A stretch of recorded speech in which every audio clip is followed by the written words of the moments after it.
बोलते, होय जिजामाता जिच्या पोटी जन्माला आला तो केवळ मुलगा नव्हता, तो एक स्वराज्याचा श्वास होता.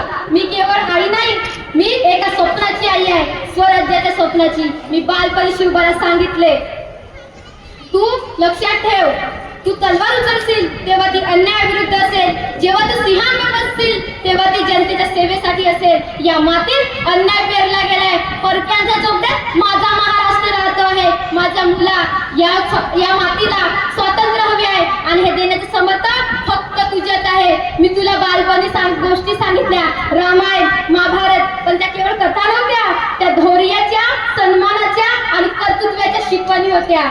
शिवबा राजा तोच जो प्रजेचा होतो आणि स्वराज्य तेच जिथे शेतकऱ्यांच्या डोळ्यात अश्रू असतात. मी तुला तलवार दिली पण त्याआधी संस्कार दिले.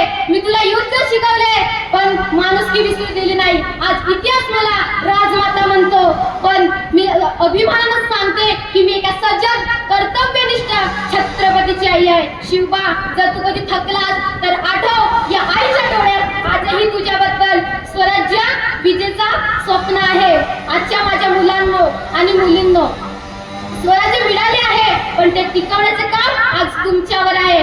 देशासाठी जगणं हेच माझ्या शिवबाचं स्वप्न होतं आणि आज हे स्वप्न मी तुमच्या हाती सोपवत आहे.